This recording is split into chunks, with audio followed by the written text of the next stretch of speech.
Malaysia সকল প্রবাসীকে জানাই বিজয় দিবসের শুভেচ্ছা।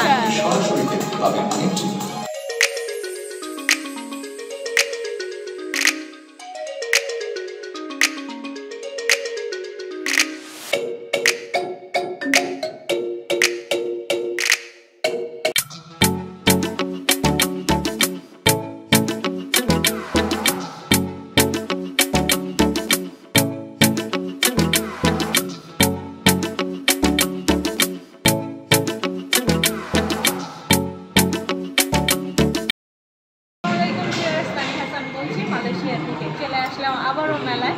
আজকে এসেছি আমরা এনটিভি বিজয় দিবস উপলক্ষে যে মেলায় আয়োজন করেছে সেই মেলাতে, এবং এই মেলাতে আমি তো আছি, আমার সাথে সাথে আছে অনেক অনেক মানুষ আছে, উড়িয়ার সদস্যরা আছে, এনটিভির প্রতিনিধিরা, তাছাড়াও আরও অনেক অনেক মানুষ। এক এক করে আপনাদের সাথে এখন শেয়ার করবো। চলুন, আমি তো মাত্র আসলাম, কে কী স্টল নিয়ে এসেছে, কে কী জিনিস নিয়ে এসেছে, বিদেশের থেকেও যে আমরা আমাদের দেশের জিনিসগুলো পেয়ে থাকি সেটাই আপনাদের সাথে আমরা তুলে ধরার চেষ্টা করি আর কি আমার ভিডিওর মাধ্যমে। তাহলে চলুন, মেলার চারিদিকটা খুব সুন্দর করে বিজয় দিবসে পোস্টার দিয়ে সাজানো হয়েছে, শহীদ মিনারের ছবি দেখে মনে হচ্ছে একেবারে বাংলাদেশে মাটিতেই যেন রয়েছি। এখানে আসলে মনেই হয় না যে আমি প্রবাসে আছি। প্রথম যে স্টলটা ছিল সেখানে ছিল বেশ মজাদার লোভনীয় পিঠা, নানান ধরনের পিঠা আপনারা দেখতেই পাচ্ছেন। আর এটা তো হচ্ছে ভাপা পিঠা, গুড় দিয়ে চিতই পিঠা, এগুলো দেখেই মানে বেশ লোভ লেগে গেছে। 4-5 রকমের ভর্তা আছে পিঠা খাওয়ার জন্য, চিতই পিঠা আছে, আছে কাবাব, অনেক অনেক ধরনের খাবার আছে, মানে জিভে পানি চলে এসেছে। সেই সাথে আছে হচ্ছে গহনা, মেয়েদের যে গলার কানের সেটের গহনাগুলো সেগুলো আছে, খুব সুন্দর সুন্দর আছে। 3 পিস, অনেক সুন্দর সুন্দর ড্রেস আছে, এগুলো সবই বাংলাদেশ থেকে নিয়ে আসা হয়েছে। আর মেলাতে যারা স্টল দিয়েছে বেশিরভাগই হচ্ছে ওই সদস্য ছাড়াও এখানকার রেস্টুরেন্ট বা বিভিন্ন রকম রেস্টুরেন্টের অনার যারা, তারাও এখানে স্টল দিয়েছে। এখানে একজন তেহারি নিয়ে এসেছে, সাথে ছিল ডিম, সিদ্ধ করা ডিম ছিল, তাছাড়া অনেক রকমের ভর্তা ছিল, কেক ছিল, পুডিং ছিল, জর্দা ছিল, অনেক মজা, পায়েস ছিল, অনেক মজা মজা খাবার ছিল, গজা ছিল, কোনটা রেখে কোনটার নাম বলবো। এদিকে একজনে দিয়েছে মিষ্টি, স্যান্ডউইচ। মানে যেহেতু মেলাটা সকাল 10টা থেকে রাত চলেছে রাত 1টা পর্যন্ত, অতএব খাবারের মানে সবাইকেই তো মোটামুটি অনেক খাবার নিয়ে আসতে হবে, 1-2টা আইটেম আনলে তো চলবে না। এই আপুটি এবার প্রথম স্টল দিয়েছে, আর এটা হচ্ছে আমাদের সেই রেজওয়ানা আপু। রেজওয়ানা আপুকে আজকে অনেক সুন্দর লাগছে, উনি এমনিতেও অনেক সুন্দর, ওনার হাসিটা খুবই মিষ্টি। রেজওয়ানা আপু কী কী এনেছে সেটা তার এই বোর্ডে লেখা আছে, এবং সব খাবারের সাথে মানে লাস্টে লিখেছে পানি ফ্রি, পানির বোতলগুলো আপনারা ফ্রি পাবেন। রেজওয়ানা আপুর মিষ্টিটা অনেক মজা ছিল, পুডিংটাও বেশ ভালো ছিল, সাথে ছিল স্যান্ডউইচ, কাবাব, নানান রকমের কাবাব ছিল, তাছাড়া ঘিও ছিল, ওনার নিজের হাতে তৈরি করা ঘি ছিল। মেলা মানেই তো অনেক আইটেম, অনেক রকম জিনিস থাকবে। আর এখানে ছিল হালিম, হালিমটা আমি খাবো বলেছিলাম কিন্তু শেষে আর আমার হালিম খাওয়া হয়নি। সবার স্টল থেকে টুকিটাকি কিছু না কিছু তো খেতেই হয়, আর সারা দিনে খেতে খেতে আমার 1 কিলো ওয়েট বেড়ে গেছে মানে এই মেলার খাবার খেতে খেতে। আর কত খাবো বলুন, সবার স্টল থেকে একটু একটু করে আমি খাবার নিয়েছি, আর বসে বসে অনুষ্ঠান উপভোগ করেছি, খেয়েছি। এখানেও ফুচকা ছিল, ঝালমুড়ি ছিল, ঝালমুড়িটা খুবই মজা হয়ে থাকে রেজওয়ানা আপুর, এই জন্য রেজওয়ানা আপুর ঝালমুড়ি কিছুতেই মিস করা যাবে না। এখানে আরেকটা আপু বিফ রোল দিয়েছে স্যুপ দিয়েছে, চানাচুর ঝালমুড়ি যেটা, তাছাড়া চিকেন রোলও ছিল, ব্রোকলি, উনি কেন জানি একটি ব্রোকলিও রেখেছে। কি বলেছিল আমি বুঝে উঠতে পারিনি, এত মানে সাউন্ড ছিল আর কি, নয়েজি ছিল ওনার কথাটা, আর বুঝতে পারিনি। কে বলেছে আমরা মেয়েরা কোনো কাজেরই না? এই যে দেখুন এখানে যতগুলো স্টল দিয়েছে সবগুলো হচ্ছে আপুরা দিয়েছে, এবং আপুরা তাদের বিদেশের বাড়িতে নিজ হাতে সংসার সামলিয়েও আবার বাহিরে তারা কাজ করে থাকে। বাহিরে কাজ বলতে তারা এ ধরনের বিভিন্ন জায়গায় মেলা হয়ে থাকে, সেই মেলাগুলোতে স্টল দিয়ে থাকে। নারীরাও পিছিয়ে নেই, পুরুষদের সাথে সাথে নারীরাও এখন সমান তালে এগিয়ে যাচ্ছে। এই স্টলে আপুটি দেখলাম পাঞ্জাবি সাজাচ্ছে, ভাইয়া পাঞ্জাবি সাজাচ্ছে, পাঞ্জাবি ছিল ওনার স্টলে, পাঞ্জাবি শার্ট এগুলো ছিল। যেহেতু এখন সকালবেলা সবাই তার নিজ স্টলটা আর কি একটু সুন্দর করে সাজিয়ে নিচ্ছে। আমি দেখছিলাম কোনো সবুজ কালারের পাঞ্জাবি আছে কিনা, দেখতে দেখতে একটা পেলাম, কিন্তু এটার যে ডিজাইন সেই ডিজাইনের সেম ডিজাইন এইবার আমার দেবর আপনাদের ভাইয়ের জন্য দিয়ে দিয়েছে। আমার দেবরেরও পাঞ্জাবির দোকান আছে, সেজন্য আর সেটা নেওয়া হলো না। একই রকম ডিজাইনের পাঞ্জাবি নিয়ে কি করব। এই আপুটি জুস এবং ফলের স্টল দিয়েছে। আর এখানকার আপু কি দিয়েছে এখনও উনি সাজাচ্ছে, পরে এসে দেখতে হবে, তা সাজানো হয়নি।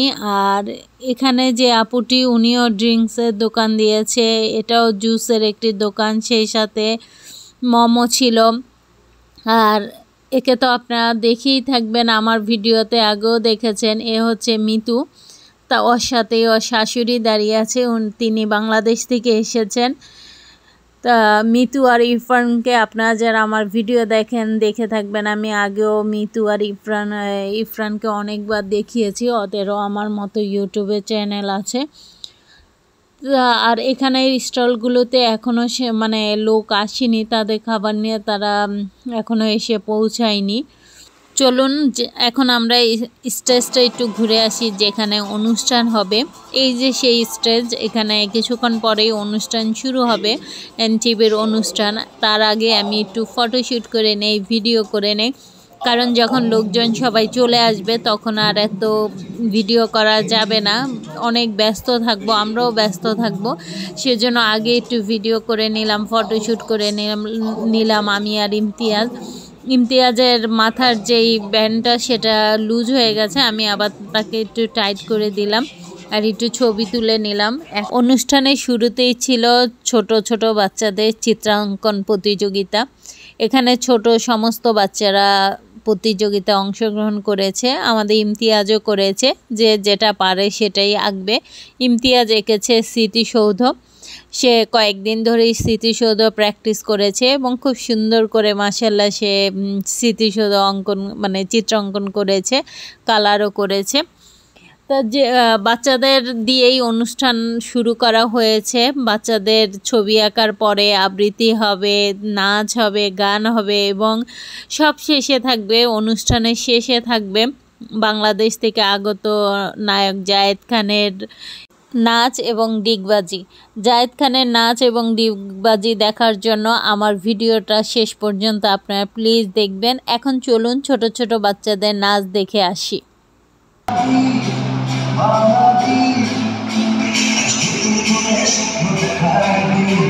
সম্মানিত অভিভাবক যারা উপস্থিত হয়েছে, আমরা তাদের ছোট করে একটু পরিচয়টা জেনে নেই। আমি শুরু করছি ভাইয়া আপনার কাছ থেকে। আসসালামু আলাইকুম, ইমরান হাসান, ইমতিয়াজ হাসানের বাবা। মালয়েশিয়ায় কতদিন ধরে আছেন, কি করছেন, ছোট্ট করে একটু বলেন। আমি মালয়েশিয়াতে 28 বছর যাবত আছি, ছোটখাটো ব্যবসা করতেছি। ভেরি গুড, থ্যাংক ইউ ভাইয়া।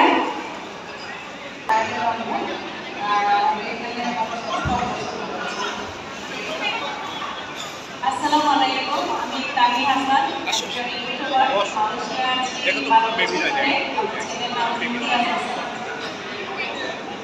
তানি হাসান ব্লগস আমার চ্যানেলের নাম।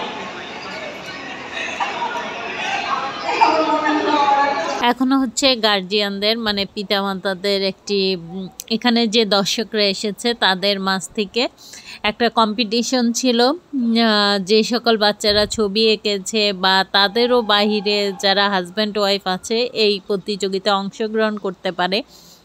তো অনেকেই ছিল, কেউ সাহস করে যায়নি, আমি গিয়েছি, আপনাদের ভাইয়া গিয়েছে, আরও কয়েকটা ফ্যামিলি গিয়েছে। যাই হোক, আমরা কম্পিটিশনে অংশগ্রহণ করেছি। আমার কথা হচ্ছে অংশগ্রহণ করাটা হচ্ছে সবচেয়ে বড় কথা। প্রাইজ পাবো কি পাবো না সেটা পরের কথা, আগে আমি অংশগ্রহণ করব, কোনো কিছুতে হার মানা যাবে না। তা আমার সাথে সাথে আপনাদের ভাইয়াও গিয়েছে, সে আপ্রাণ চেষ্টা করেছে কিন্তু সে পারেনি। অবশেষে আমি পেরেছি আলহামদুলিল্লাহ। যদিও একটু মানে ফার্স্ট সেকেন্ড থার্ড, ফার্স্ট হতে পারিনি, সেকেন্ড হতে পারিনি, থার্ড হয়েছি, কিন্তু তাতে কি, অংশগ্রহণ করেছি, প্রাইজ তো পেয়েছি। আর এই প্রাইজটার পেছনে আপনাদের ভাইয়েরও অনেক অবদান ছিল। সেই সাথে সে আমাকে অনেক সাপোর্ট করেছে, আমাকে কয়েকবার বানাতে হয়েছে এই জিনিসটা, কারণ সেকেন্ড পজিশন কয়েকজন ছিল, মানে আবার তাদের সাথে আমাকে খেলা মানে অংশগ্রহণ করতে হয়েছে। থার্ড পজিশনও 3 জন হয়ে গিয়েছিল, আমাদের 3 জনকে আবার অংশগ্রহণ করতে হয়েছে, মানে তাদের মধ্যে যাদেরটা ভালো হবে তাকে নেওয়া হবে, মানে এরকম কয়েকবার আমাকে খেলতে হয়েছে এবং অবশেষে আমি জয়ী লাভ করেছি। আর এখানে অংশগ্রহণের জন্য আপনাদের ভাইয়া আমাকে অনেক অনেক সাপোর্ট করেছে। সে তো প্রথম রাউন্ডে তো তারা বেশ কয়েকজনই আউট হয়ে গেছে, আপনাদের ভাইও আউট হয়ে গেছে, কিন্তু সে আমাকে পিছন থেকে সাহায্য করে গেছে। সে অলওয়েজ বলেছে তুমি করো করো পারবা। আসলে মানুষ কিছু করতে গেলে তাকে যদি কেউ উৎসাহ দেয় তখন তার আগ্রহটা আরও বেড়ে যায়। আপনারা দেখতে পাচ্ছেন আমি লাস্ট রাউন্ডে আবারও খেলছি, আমি আবারও করছি। এই জিনিসটা দেখতে যতটা সোজা মনে হয়, যখন আমরা অংশগ্রহণ করব বা এই জিনিসটা তৈরি করব, এটা ততটাই কঠিন। আসলে আমরা যখন ক্যামেরায় বা ভিডিওতে কোনো কিছু দেখি মনে হয় যে এটা মনে হয় খুবই খুবই সোজা, কিন্তু যখন আমরা এটা করতে যাই তখন আসলে অনেক কঠিন এবং কষ্টসাধ্য। এখানে আমাদেরকে বলা হয়েছিল যে আমরা যেন টাওয়ার বানাই এই কাপগুলো দিয়ে, কিন্তু যখনই কাপ দিয়ে সাজানো হচ্ছে দেখা যাচ্ছে যে কাপগুলো এত পাতলা, উপরে তো ফ্যান চলছিল, বাতাসে পড়ে যাচ্ছে, ভেঙে যাচ্ছে, এরকম কয়েকজনেরই হয়েছে। আপনাদের ভাইয়ারও এ কারণে মানে ভেঙে গিয়েছিল, সে কারণে সে পারেনি। সে খুব সুন্দর টাওয়ার বানিয়েছিল। যাই হোক, আমি পেরেছি। আপনাদের ভাইয়া পারা আমি পারা একই কথা, আমরা দুইজনে অংশগ্রহণ করেছি। একটা হলেও তো পুরস্কার ঘরে নিয়ে এসেছি। খুবই ভালো লেগেছে এইরকম অনুষ্ঠান। বিদেশে বাড়িতে মনে হচ্ছে যে দেশে আছি, দেশে কোনো অনুষ্ঠানে আমি অংশগ্রহণ করেছি। খুব খুব ভালো লেগেছে। আপনাদেরকে আমি অনুরোধ করব, মালয়েশিয়া থেকে আপনারা যারা দেখছেন আমার এই ভিডিওটি, আপনারা পরবর্তীতে যদি আর কোনো অনুষ্ঠান হবে তো অবশ্যই, যেমন পয়লা বৈশাখ, স্বাধীনতা দিবসে এইগুলোতে অনুষ্ঠান হবে, এছাড়াও 21শে ফেব্রুয়ারি, আপনারা চেষ্টা করবেন এই ধরনের অনুষ্ঠানগুলোতে অংশগ্রহণ করা, আসা। এতে হয় কি, আমাদের বাচ্চাদের মাঝেও দেশের সংস্কৃতি ফুটে ওঠে, তারাও দেশের প্রতি একটা মানে ভালোবাসা তাদের জন্মগ্রহণ করে আর কি মনের ভিতরে। এ ধরনের অনুষ্ঠানগুলোতে না আসলে বাচ্চারা তো বিদেশে বেড়ে উঠছে, তারা এই সংস্কৃতির সাথে পরিচয় লাভ করতে পারে না। যখন আপনারা আসবেন, আপনার সাথে সাথে আপনার বাচ্চাটা আসবে, অংশগ্রহণ করবে, তারা দেখবে, শিখবে, কালচার শিখবে, তাহলেই তো তারা আস্তে আস্তে যখন বেড়ে উঠবে, বড় হবে, এই জিনিসগুলো তারা জানতে পারবে। আমার এইসব অনুষ্ঠানে যাওয়ার মূল উদ্দেশ্য হচ্ছে আমার 2টা ছেলেকে এগুলো শেখানো, দেখানো, কারণ তাদের মাঝে এই জিনিসগুলো ফুটিয়ে তোলার চেষ্টা করতে হবে। আমরা বাবা মারা যদি এটা না করি তাহলে বাচ্চারা কিভাবে জানবে? যেমন আমার বড় ছেলের কাছে অনেক কিছুই অনেক সময় ভালো লাগে না, কিন্তু আমার ছোট ছেলে আমার সাথে সাথে সব সময় সব অনুষ্ঠান, নাচ গান সব কিছুতে সে আমাকে খুব সাপোর্ট দিয়ে থাকে। বড় ছেলেও আমাকে সাপোর্ট দেয়, কিন্তু তার কাছে এগুলো করতে ভালো লাগে না। আমার ছোট ছেলে আমি যেটাই বলি না কেন সেটাই তার করতে ভালো লাগে। সেজন্য আমি প্রবাসী সকল ভাই বোনদেরকে বলবো, যারা ফ্যামিলি নিয়ে থাকেন, পরবর্তীতে কোনো অনুষ্ঠান হলে আপনারা প্লিজ এই ধরনের অনুষ্ঠানে অংশগ্রহণ করবেন। আপনাদের নিজেদের কাছেও ভালো লাগবে, বাচ্চাদের কাছেও অনেক ভালো লাগবে। এই যে আজকে ছবি আঁকায় আমার ছেলে ছবি আঁকতে পেরে অনেক খুশি। খেলাধুলা করতে করতে তো প্রচণ্ড ক্ষুধা লেগে গিয়েছে। এখন আমরা দুপুরে খাবারটা খেয়ে নেব। আমাদের আপুরা অনেক মজার মজার খাবার নিয়ে এসেছে, আমরা সেখান থেকে খাবার খাবো। আমি নিয়েছি তেহারি, সাথে ছিল একটি ডিম, সালাদ, লেবু। এছাড়াও চিকেন রোস্টে চিকেন নিয়েছিলাম আর কি, শুধু টেস্ট করার জন্য। আমরা দুপুরে খাবার দাবার খেয়ে আবারও নাচ গান দেখবো। আপনারা ভিডিওর সাথে থাকুন, শেষ পর্যন্ত থাকবেন কিন্তু। খাওয়া দাওয়া শেষ, এখন আমরা দেখছি মালয়েশিয়ায় যে স্টুডেন্টরা মানে লেখাপড়া করে তাদের একটি সুন্দর নাচ দেখলাম। আর আমি আবারও বিজয় লাভ করেছি। এই যে দেখুন, আমি ধাঁধা উত্তর দিতে পেরে 2টা পুরস্কার পেয়েছি। মানে 3টা ধাঁধা জিজ্ঞাসা করেছে, একটাই ভাইয়াটা দিতে পেরেছে আর 2টা আমি দিতে পেরেছি। আমি 2টা মানে সর্বোচ্চ আজকে 3টা প্রাইজ পেয়েছি আমি। আমার মতো আজকের অনুষ্ঠানে আর কেউ এত প্রাইজ পায়নি। যাই হোক, পুরস্কার নিয়ে আমি যখন উপরে আসছিলাম তখন দেখা হলো টিভি অভিনেতা জহিরুল ইসলাম ভাই। জহিরুল ইসলাম উনি টিভিতে নাটক করেন, উনিও মালয়েশিয়া থাকেন এবং আমাকে দেখে বেশ অনেকক্ষণ গল্প করলো। ওনার বাড়ি নোয়াখালীতে। উনি আমাকে অফার দিয়েছে আমি যদি কোনো নাটক করতে চাই, আমার যদি নাটক করার ইচ্ছা থাকে, আমি যেন মালয়েশিয়াতে যদি নেক্সটে ওনারা কোনো নাটক তৈরি করে আমি ওই নাটকে অংশগ্রহণ করব কি না। তা আমি বললাম অবশ্যই করব, আমি অফার পেলে অবশ্যই করব আপনারা যদি। তো উনি বলছে দাঁড়ান আমি আপনাকে আমার ভিজিটিং কার্ডটা দিচ্ছি। তো উনি ওনার কার্ডটা আমাকে দিলেন এবং আমাকে বললেন যে নেক্সট যদি কোনো কাজ হয় আমি আপনাকে জানাবো। আমার ফোন নাম্বার উনি নিলেন, আমি ওনার ফোন নাম্বার নিলাম। দুইজনে অনেকক্ষণ কথা টথা বলে আমরা বিদায় নিলাম। বিদায় বলতে আমি আবারও অনুষ্ঠানে মনোযোগী হলাম। উনিও অনুষ্ঠান দেখছে, উপভোগ করছে। আমরা রাত পর্যন্ত থাকব। এখন আবারও এক এক করে শিল্পীরা গান গেয়ে যাচ্ছে, গান হবে, নাচ হবে, জায়েদ খানের নাচ হবে। আপনারা ধৈর্য সহকারে ভিডিওটি দেখতে থাকুন, শেষ পর্যন্ত দেখবেন। এবং যারা ভিডিওতে লাইক দেননি প্লিজ এখনই একটি লাইক দিয়ে দেন। আসলে মানে সম্পূর্ণ ভিডিও শেয়ার করা খুব ইচ্ছে ছিল, কিন্তু সব কিছু দিতে গেলে ভিডিওটি এত বড় হয়ে যেত যে আপনাদের কাছে আর ভালো লাগতো না। তাই আমি কেটে ছেটে অল্প করে যতটুকু আর কি কম পেরেছি, যত ছোট করে দেখানো যায় ওই পরিমাণে ভিডিওটা রেখেছি। মানে যা না রাখলেই নাম এরকম অবস্থা করেই রেখেছি। একটু করে আমি তুলে ধরার চেষ্টা করেছি। আসলে এত সুন্দর একটি অনুষ্ঠান আমরা উপভোগ করেছি, ইচ্ছে করছিল পুরো অনুষ্ঠানটি যেন আপনাদের সামনে তুলে ধরি। এখন দেখতে পাচ্ছেন বাংলাদেশ থেকে আগত চিত্রনায়িকা প্রিয়াঙ্কার নাচ। প্রিয়াঙ্কার নাচের পরপরই আপনারা দেখতে পাবেন জায়েদ খানের নাচ। জায়েদ খানের নাচের সময় আমি আর কোনো কথা বলবো না, আপনারা জায়েদ খানের নাচ উপভোগ করুন, জায়েদ খানের ডিগবাজি উপভোগ করুন। আর যতক্ষণে নায়ক নায়িকারা নাচ গান করছিল ততক্ষণে আমার মোবাইলের চার্জ প্রায় শেষের দিকে, মানে জায়েদ খানের ডিগবাজি দিতে দিতে তো আমার ফোনের চার্জই শেষ হয়ে গেছে। শেষের অংশটুকু লটারি ড্র, রেফেল ড্র যেটা, সেটা কিছুই আমি আর ভিডিও করতে পারিনি।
আপনাদের দেখে সত্যি আমাকে আপনাদের আজকে যতটা কষ্ট বললাম বিভিন্ন শুধু দীর্ঘ কাছে আমার ঘুমাই নিগত 1 মাস বিকালকে চুয়াল্লিশ। এই যে আমাদের সেই গিফট, আমরা গিফট পেয়েছি জীবনে প্রথম না, আমার এটা নিয়ে দ্বিতীয়বার গিফট পাওয়া। তো সবার আগে আমি যে একটা খেলায় অংশগ্রহণ করেছিলাম, উইনার হয়েছি, ওই গিফটটা আপনাদের সাথে দেখাবো। এখন রাত বাজে 1টা, আমাকে ঘুমাতে হবে, ছেলে খুব অস্থির। ওয়াও, রেড কালারের কম্বল, নতুন বছরের ইন্ডিয়ান।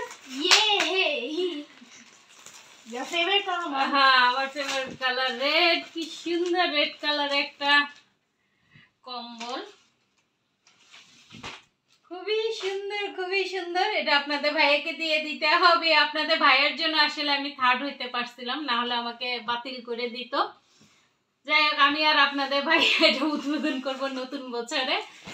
এখন দেখি ধাঁধার উত্তর দিয়েছিলাম, ধাঁধার উত্তরে কি গিফট। ভিডিওটা অনেক বড় হয়ে যাচ্ছে, তাই তাড়াতাড়ি করছি আর কি। বছরের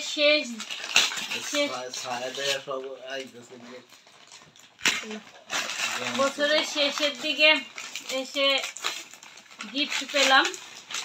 এই যে দেখুন, এটা আমার 2 ছেলের জন্য কাজে লাগবে। এটা প্লাস্টিক থেকে ওকে নামবো, প্লাস্টিকটা সরকারে করছো। যাকে একই রকম, দুটা ভালোই হলো। এটা 2টা আমার 2 ছেলের জন্য, যদিও বড় ছেলে কাজে লাগবে না, তারপরও 2 ভাইয়ের 2টা।